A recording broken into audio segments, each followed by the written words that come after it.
Pemirsa, terima kasih pian masih bersama kami. Berita selanjutnya Mahabarakan. Selawas 2 hari ini, petugas Satpol PP Banjarmasin dalam operasi justisinya langsung menyambangi warung makan yang kedapatan buka wan terindikasi melayani pembeli di siang hari. Operasi justisi tersebut sebagai upaya penegakan peraturan daerah nomor 4 tahun 2005 tentang larangan kegiatan di bulan Ramadan.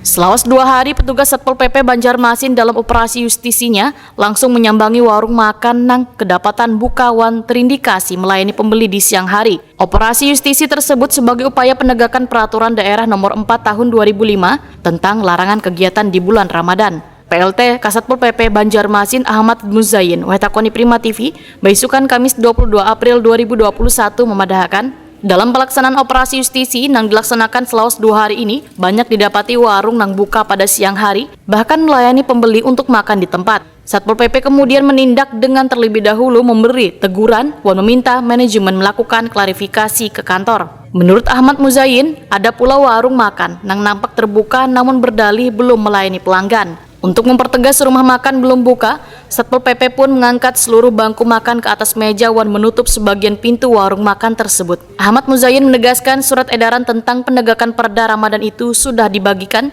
namun isi surat tersebut hanya mempertegas dan memberikan teguran ringan.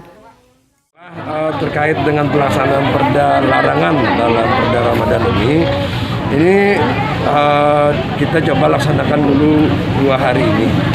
Nanti dalam operasi kegiatan ini juga masih akan terus berlanjut.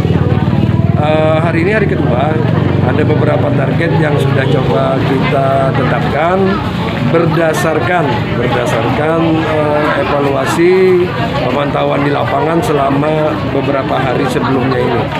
Jadi sejak hari Selasa kita melaksanakan puasa di bulan Ramadan sampai dengan hari Minggu tadi, kawan-kawan di lapangan sedang melakukan pengecekan, melakukan evaluasi, dan mulai Senin ini tadi kita coba melakukan upaya penertiban dan operasi justisi kepada warung-warung yang menjadi target. Ada berapa titik Pak atau warung yang sudah ditemukan dari mereka melanggar? Hari kemarin cukup banyak sebenarnya, ada 3 atau 4 kemarin, tapi dari beberapa itu coba kita lakukan pembinaan sebagian besar, juga kita lakukan teguran untuk mereka tidak lagi mengulang pelanggaran yang dilakukan. Operasi justisi penegakan perda Ramadan ini dilakukan saban tahun. Bila ada yang melanggar terancam sanksi tipiring, yaitu kurungan 3 bulan dan denda maksimal 50 juta rupiah. Karena berdasarkan perda nomor 4 tahun 2005 tersebut, restoran, warung makan, serta rombong dan sejenisnya hanya diperbolehkan buka dan melayani pembeli mulai pukul 17 WITA.